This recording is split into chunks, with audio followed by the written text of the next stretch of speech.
वीतराग प्रभु महावीर को वंदन। मम जीवन निर्माता, मुझे विकास के मार्ग पर आगे बढ़ाने वाले आचार्य प्रवर के श्री चरणों में वंदना। उपस्थित धर्मावलंबी श्रावक और श्राविकाएं, बड़ी विशेष बात है, इतने घंटों से निरंतर आप धर्म का श्रवण कर रहे हैं और उसमें भी एकाग्रता के साथ, और इतनी संख्या में अभी तक जनता बैठ कर के सिर्फ अध्यात्म की ओर अग्रसर हो रही है। पिछले 7 दिनों से आप विभिन्न विषयों पर विभिन्न चारित्र आत्माओं से सुन रहे थे। किसी ने आपको जीवन जीने की शैली के बारे में बताया, किसी ने व्यवहार कुशलता के बारे में बताया, और किसी ने तीर्थंकरों का इतिहास बताया, तो कहीं आपने आचार्यों का इतिहास भी जाना। उसी क्रम में मुझे आचार्यों के इतिहास के बारे में कहना है, और वह उत्कर्ष युग के आचार्य जिनका स्मरण हम आज भी करते हैं। वह कालमान लगभग सहस्र शताब्दी का था। लगभग 1000 वर्ष के समय उस कालमान में अनेक ऐसे आचार्य हुए जिन्होंने अपनी क्षमता के द्वारा, जिन्होंने अपनी विद्या के द्वारा, जिन्होंने अपने ज्ञान के द्वारा जिन शासन की प्रभावना की। बंधुओं, उस समय की रचना आज भी हम निरंतर उपयोग में करते हैं, अपने स्वास्थ्य के निवारण के लिए, अपने विघ्नों का निवारण के लिए। मेरे सामने उपस्थित श्रावक श्राविकाओं में अनेक ऐसे होंगे जिन्हें भक्तांबर स्तोत्र याद होगा।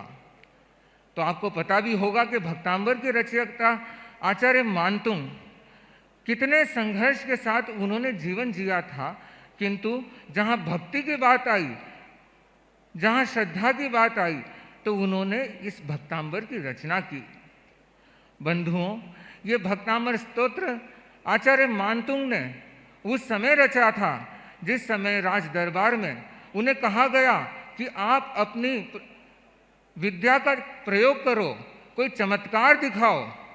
किंतु उन्होंने मना किया कि हम जैन साधु चमत्कार का प्रस्तुतिकरण नहीं करते हैं, हमारा ध्येय आत्मसाधना का होता है। जब राजा इस बात को सुन के अप्रसन्न हुए तो उन्होंने आचार्य मानतुंग को बेड़ियों से बंधवा करके, ताला लगा करके एक कक्ष में रख दिया। ये कोई उनका दंड सा था, किंतु जहाँ भक्ति होती है, जहाँ हमारे भीतर में एक श्रद्धा के भाव होते हैं, वहाँ बड़े से बड़े कष्ट टल सकते हैं। आचार्य मानतुंग ने प्रभु का स्मरण किया, तीर्थंकरों का स्मरण किया, और श्रद्धा के साथ स्मरण करते करते भक्तांबर के जो गाथाएं रचते गए, और उस गाथाओं में, उनकी भक्ति में इतनी ताकत थी कि एक एक गाथा के साथ मानो वो बेड़ियां खुलती गई, ताले टूटते गए। बंधुओं, इस प्रकार अनेकों ऐसी घटनाएं हम सुनते हैं जहां भक्ति होती है, उस भक्ति में ही शक्ति होती है। मेरे सामने अनेक श्रावक श्राविकाएं उपस्थित हैं। हर के जीवन में कोई ना कोई कठिनाई अथवा कोई ना कोई तकलीफ जरूर आती है। किसी को स्वास्थ्य के संदर्भ में कह दो, किसी के व्यापार के संदर्भ में कह दो, किंतु जब आप आचार्य प्रवर के सामने पहुंचते हैं, मंगल पाठ का श्रवण करते हैं, अथवा आचार्य प्रवर से मंत्र जाप लेकर उसका जाप करते हैं, तो कहीं ना कहीं आप समाधान को प्राप्त हो जाते हैं। ये क्या है? ये हमारे भीतर भक्ति है। पूज्य प्रवर का मंगल पाठ सुनाना अथवा हमारा नमस्कार महामंत्र आदि कोई विशेष मंत्र का जाप करना, केवल जाप करना या मंगल पाठ सुनना समाधान नहीं है। जब हमारी आस्था, श्रद्धा और भक्ति उसके साथ जुड़ जाती है, तब हमारा समाधान हमें प्राप्त होता है, हमारी समस्याएं टल जाती है। बंधुओं, अतीत का इतिहास आचार्यों का हमें बहुत कुछ देके गया है। केवल यह भक्तामर तो एक है। इस प्रकार वह सग्हर स्तोत्र जो आचार्य भद्र भाव ने हमें दिया, आज भी जैन नहीं, नॉन जैन हो, कितने ही जन उसका जाप करते हैं, प्रतिदिन जाप करते हैं। ये भगवान पार्श्वनाथ की स्तुति में रचा गया अनेक विघ्नों का निवारक मंत्र है। मैं याद करूंगा आचार्य सिद्धसेन के द्वारा रचा हुआ कल्याण मंत्र स्तोत्र, ये भी कहीं ना कहीं भक्ति से जुड़ा हुआ एक चमत्कार वाला मंत्र है, जिसका आज भी निरंतर स्वाध्याय होता है। इस प्रकार अनेक भक्ति प्रधान मंत्र, भक्ति प्रधान स्तोत्र हमें प्राप्त है। आवश्यकता है हमें उसका स्मरण करने की, उसका स्वाध्याय करने की।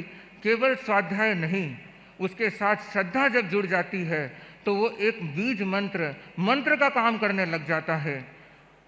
तो बंधुओं, इस 7 दिनों में आपने बहुत सारी ज्ञान की बातें सुनी है, पर ध्यान रहे कि केवल इसको सुनने तक सीमित मत रखना, क्योंकि कभी आप डॉक्टर के पास जाओगे, अगर डॉक्टर को अपनी बीमारी तकलीफ बताओगे तो डॉक्टर क्या करेगा, कागज में दवाई लिख करके दे देगा। तो क्या दवाई लिखने से आपका समाधान हो जाएगा? क्या आपकी बीमारी तकलीफ समस्या सब दूर हो जाएगी? जरूरी नहीं। अगर आप चाहते हो स्वस्थ होना तो उस डॉक्टर ने जो मार्गदर्शन आपको दवाई लिख करके दी है, जब आप दवाई ग्रहण करेंगे, आपके शरीर में जब वो उतरेगी, तब वो स्वस्थता को आप प्राप्त हो सकते हो। ठीक इसी प्रकार इन 7-8 दिनों में आपने बहुत सारी ज्ञान की बातें सुनी है। ये संवत्सरी महापर्व हमें अध्यात्म की ओर आगे बढ़ाने वाला पर्व है। तो आवश्यकता है जो सुनी हुई बातें हैं उन्हें अपने जीवन में उतारना है। इस प्रकार अनेक आचार्यों की श्रृंखला हमें प्रेरणा देती है। आवश्यकता है हम उस पद चिन्हों पर आगे बढ़े, अपने अध्यात्म को जागृत करें, अपने भीतर की ओर जागृत चेतना को और जगाएं। इन्हीं भावनाओं के साथ ओम अरहम।